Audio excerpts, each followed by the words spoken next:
यह श्याम साधु मार्ग बना है। अभी मुश्किल से हमारे ख्याल से 3 साल हुए होंगे। ये श्याम साधु मार्ग है। श्याम साधु खुदे बटोरे हैं, देख रहे हैं आप। इस तरह झाड़ू लगाइए, इस तरह ये गिट्टियाँ और छड़ियाँ निकल रही। ये सड़क बनी है। कोई श्रीवास्तव जी थे प्रभु टाउन के, कहा कि उन्होंने ठेका लिया था। हालांकि हम उस समय थे भी नहीं, वरना हम ये सब बनने नहीं दिए। हमारा प्राइवेट कैंपस है, आप देख रहे हैं। ये हमारे ही आवास निवास है। ये हमारे बड़े भाई का दुर्गा मार्केट हुआ। हमने कहा ये प्राइवेट कैंपस में आके बनाना ये सब ये देगा, इससे अच्छा तो हमारा ईंटा, पहले हमने ईंटें बिछवा रखे थे, वही हमारे लिए पर्याप्त था। अब ये नाटकबाजी हुई है। अब इसमें देखिए, वही अगर उनसे कहेंगे कि अगर आपको बनाना है तो जो सीमेंटेड आजकल चले हुए हैं, सीमेंट के ईंट आते हैं ना, उन्हीं को बना दीजिए तो ज़्यादा ठीक रहेगा। अब हमको तो रोज़ इसमें झेलना पड़ता है। जहाँ जहाँ झाड़ू लगाइए, तहाँ ये सारी सड़क जो है उधड़ उधड़ आ रही। तो ये हमको आती है कि श्याम साधु मार्ग, और श्याम साधु खुदे बटोर रहे हैं। यहाँ तो कुछ नहीं है भाई, आगे आके देखिए आप। अभी बताइए हम सड़क बटोरें या इसकी सफाई करें।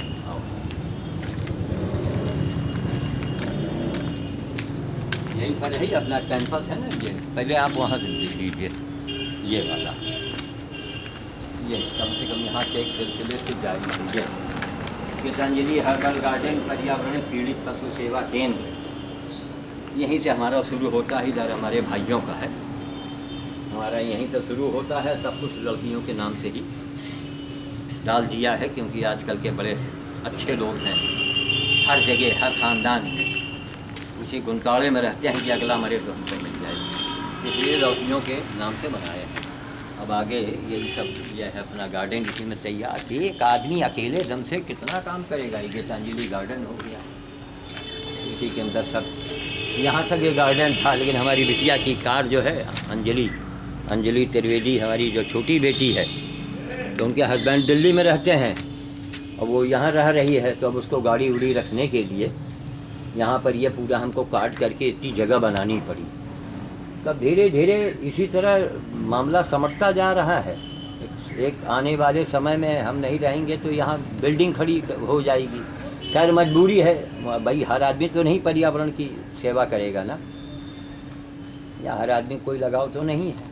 लेकिन जब तक हैं तब तक हज़ारों इसको यहाँ बच्चे आए, पूरे ज़िले से बच्चे आते हैं, सब स्कूलों के बच्चे। इसी को देख के कितनी दुकानें रायबली में खुल गई हैं। हज़ारों लोगों ने नारियल लगा लिए, लौंग लगाया, चीकू का पेड़ लगाया, हज़ारों की संख्या में।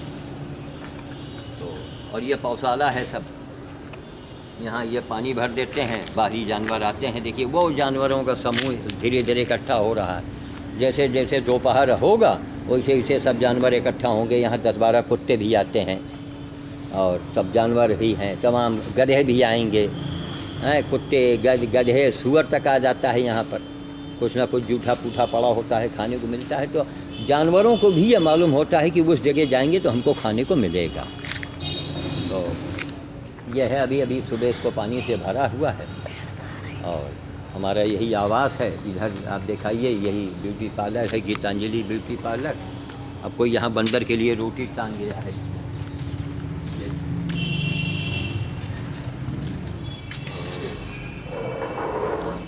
कोई साहब इसमें लग गए हैं। देखिए उनकी एक भावना है, उनकी एक हटो पीछे, उनकी एक भावना है। कोई आदमी जो है, अब हैं मुसीबत के मारे, लेकिन उनको धर्म करम में अब शायद कुछ याद आया है। तो बेचारे हमने कहा तुम एक कौर ही से ही दे जाया करो। और ये बंदरों का डिब्बा है, इसी के अंदर देखिए सामान वामान झोला वोला तो डाल गया है, गेहूँ पड़ा है, कुछ रोटियाँ पड़ी हैं। अब एक साहब जो है बंदर के लिए ये रोटी इतनी दूर से आते होंगे, कौन है ये बताते भी नहीं। ये रोटी वो एक साहब दे गए हैं। एक रोटी है, वो भी छोटी सी है, लेकिन हमने कहा चलिए भावना होनी चाहिए। वो भी सब्जी उब्जी की लगी हुई है। खैर एक रोटी बेचारे डाल गए हैं। जब आज के समाज में बेचारे यही हैं, जब होते हैं, जब मुसीबत से घिरेंगे तब वो बेचारे बनते हैं, और जब तक मुसीबत नहीं आती है तब तक कोई बेचारा नहीं सोचता है। तो ये है, देखिए ये बटोर बटोर के पूरा झालर जो है, कितने लट्टू इसके गायब हो गए। देखो नीचे पड़ा हुआ है लट्टू, हम उठा उठा रखा करते हैं। और ये पहले सत्संग भवन था, यहाँ लिखा हुआ देखिए सत्संग भवन। हमारी दोनों बेटियां थीं इतनी इतनी सी, तो लाउड स्पीकर से सुबह भजन वगैरह होता था, पूरे शहर के अंदर मीलों आवाज़ जाती थी। लेकिन आए दिन पता लगे कि सतनगर में बहू फूंक दी गई, निराला नगर में बहू जला दी गई। हमने कहा ऐसे हत्यारों को राम राम सुनाने से क्या फ़ायदा है, तो इसलिए हमने उसको बंद कर दिया। हमने कहा अब राम काज ही, हमारा काज राम काज तो पहले से भी चलता था, लेकिन अब इसमें भी टाइम देते थे, इसको टोटली बंद किया। हमने कहा बहुत बहुत राम राम जपे।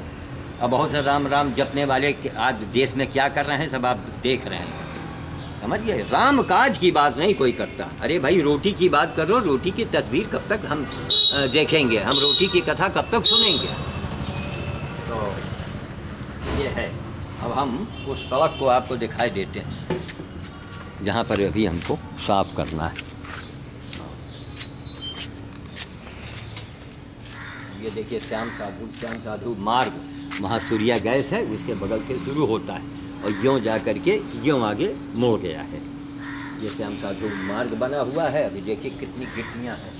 अगर हम ये गिट्टी कूड़े कूड़े बिनते हैं, गिट्टी वहीं छोड़ देते हैं, अगर बटोरेंगे तो सब गिट्टी ही साफ हो जाएगी। ये श्याम साधु मार्ग, ये देख रहे हैं गिट्टियाँ, ये देखिए ऐसे लग रहा है कि हल्का हल्का तारकोल लगा करके और किसी तरह बिछा दिया गया। मुश्किल से अभी 2-2.5 साल हुआ होगा, 3 साल हुआ होगा, अगर बहुत हुआ होगा हमको तो याद भी नहीं है, लेकिन 2-3 साल के अंदर की बात है। अब ये रोड है, बताइए इसे जय बा झाड़ू मारो उतने ही सब सारे कंकड़ निकल के बाहर आ रहे हैं। ये अब इसमें हम इसमें कूड़ा साफ करें तो कैसे करें? ये देखिए श्याम साधु मार्ग है, बढ़िया बना हुआ, यहाँ से वहाँ तो यही है। अंधा समाज क्या होगा इस देश का? मंचों के ऊपर केवल भाषण ले लीजिए। बाबा रामदेव तो बहुत अच्छी बात कहते हैं कि स्वाभिमान और क्या क्या वो संस्थाएं चला रहे हैं, लेकिन चक्कर तो ये है ना कि बाबा रामदेव के भी, उनके भी संगठन में या उनके पास भी जाने वाले करीब 75% तो गड़बड़े वाले होंगे, 10% होंगे जो कि उनके बताए मार्गों पर चलेंगे। और क्या वो टीवी में सब आता है ना, वो सब बहुत अच्छा उनका वो चल रहा है। हम तो समझते हैं कि विश्व का जो है वो एक अवतरित पुरुष है। हम तो हमारे यहाँ कोई प्रोग्राम होता है रामदेव का जिक्र करते हैं। आचार्य बालकृष्ण महाराज का भी मैं यही कहता हूँ कि आज तक ऐसा वैद किस युग में, हमको युग में बता दे कोई, किस युग में ऐसा वैद पैदा हुआ है जो करोड़ों लोगों को घर बैठे ऐसा बता रहा हो कि कहाँ भैया क्या बना रहे हो तुम, सफाई कर रहे हो कि बना रहे हो?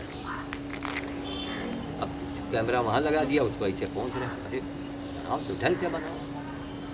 तो किसी युग में नहीं, तो भारत देश है, यहाँ पर युग युगांतर अवतरित लोग आते रहते हैं। हम तो उनको एक अवतार ही पुरुष मान रहे हैं। मानवता की परिभाषा देने के लिए शायद हम समझते हैं कि हमारा अंदाज है कि विश्व में या देश में लोगों का कहना है कि मैं पहला व्यक्ति हूँ कि करोड़ों की संपत्ति आपने देखा ही, एक करोड़पति घर में पैदा होकर ना हमने बिजनेस किया, ना हमने कुछ किया ही नहीं, थोड़ी बहुत आमदनी है से काम, बाकी सारा ये पर्यावरण सेवा और पशु सेवा। ये नहीं कि केवल गार्डन अपना लगा लिया ही, तो एक हमारा साइन बोर्ड है, एक यहाँ पर ये संरक्षण संवर्धन केंद्र है ये। बाकी जनपद में बाहर जा के स्कूलों में यहाँ वहाँ हज़ारों बच्चों को पेड़ दिया, पौधा दिया, बांटा, उनको उसके बारे में जानकारी दिया। हमारा सौभाग्य है कि रेयान जैसा स्कूल जो है, इतना बड़ा अंतर्राष्ट्रीय इंटरनेशनल रेयान स्कूल के कई बार बच्चे आए। वहाँ के प्रिंसिपल साहब की हम क्या उनको हम धन्यवाद, हमारे पास शब्द नहीं है, डिसूजा सर, और उनका स्टाफ भी वैसे यतीन्द्र सर हैं और भी कई वहाँ के टीचर्स हैं। वो लोग बच्चों को लेके कई बार आए, वो बच्चों को लेके हमारे साथ डिस्ट्रिक्ट के बाहर वो सरहद तक गए और वहाँ बच्चों से उन्होंने पौधे लगवाई जा करके, कितने बड़े बड़े घर के बच्चे और वहाँ बच्चों ने पौधे लगाए। आज भी उनके लगाए पेड़। वहाँ सताओं में गया था और कहाँ कहाँ रास्ते में कई गांव पड़े थे। तो कुल मिला करके काम तो बहुत हो प्रभु ने हमसे लिया है और आज भी मैं ले रहा, आज भी वो काम ले रहे हैं। 70 साल की एज रह गई, मेरी मदद नहीं होगी। कितने मंत्री आए हमारी यहाँ, वाह वाह वाह वाह वाह साथी जी अरे आप महान हैं।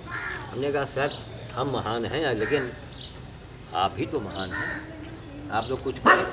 अरे चुप, आप लोग कुछ करते उठते हैं नहीं, हमको पैसा कौड़ी नहीं चाहिए, लेकिन हमको जैसे अब रेल का पास बनवा दीजिए, बस तक हमको पास बनवा दीजिए ताकि मैं स्थानीय जनपदों में फैज़ाबाद और आपका है लखनऊ, कानपुर, प्रतापगढ़, जैसे प्रतापगढ़ का आंवला मशहूर है, बस्ती ज़िले में पेड़ पौधों का अनुसंधान केंद्र है, हम वहाँ से जाया करें, कुछ ले लेके आए वहाँ से नई नई चीज़ों को। तो हमने तो पूरी पूंजी अपनी लगा दिया, पूरा जीवन इसी में लगा दिया, फूटी कौड़ी नहीं लिया गवर्नमेंट से कि संस्था बनाने। मेनका जी का पत्र भी आया, संस्था बनाइए तो हम आपकी बड़ी मदद करें। हमने कहा नहीं मैडम, ये संस्था बना के ही सेवा नहीं की जा सकती है। सेवा करना, एक सेवा के लिए भाव होना चाहिए, तन मन धन बिल्कुल समर्पण की जब भावना होगी तभी आप कुछ कर पाएंगे। अब संस्था बना लिया, बोर्ड लगा लिया, सरकारी पैसा खा रहे हैं बैठ के, कमीशन दे रहे हैं, गठमट कर रहे हैं, ये क्या नाटक हो रहा है? जो रायबली में कितनी गौशालाएँ हैं, तो क्या मतलब वहाँ की क्या कंडीशन है? कोई पब्लिक आदमी गया देखने के लिए? मंत्री जी जाएंगे, बढ़िया फोटो वोटो आ जाएगा, वो गैया बंधी। अरे अंदरूनी क्या कारण कि इतने गौशाला होते हुए सैकड़ों गैयों का सड़क के किनारे सलाह की इलाज हमको करना पड़ता है। अभी तक मैंने यही किया, अब तो बुढ़े हो गए, अब तो बंदर भोज बाल भोज ही कर पा रहे हैं, पेड़ पौधों की सेवा कर पा रहे हैं। अब ये गाय उठा के लाना और भैंसा उठा के लेना मेरे बस की बात तो है नहीं। न मेरे पास अब उतना, न मेरे पास उतना पैसा है, न मेरे पास इतनी ताकत है। हमारी 2 लड़कियां थी, दोनों की शादी हो गई। अब शादी हो गई तो अपनी मदद करती हैं, पैसे से दे देती हैं, लेकिन हर काम पैसे से थोड़े होता है।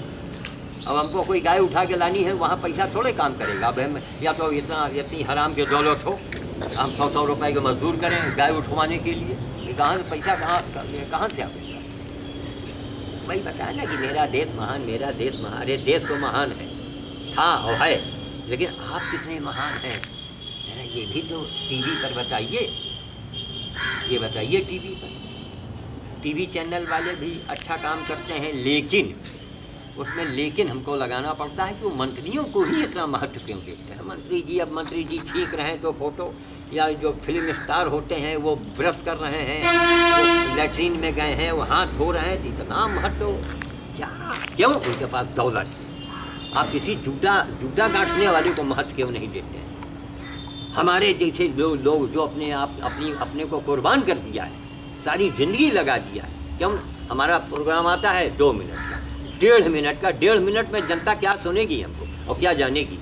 हमको जनवा के पैसा नहीं लेना है, हमको तो एक संदेश भेजना है कि एक अकेला आदमी इतना सब कुछ कर सकता है। साले से कई बार मना किया मदर चोर से,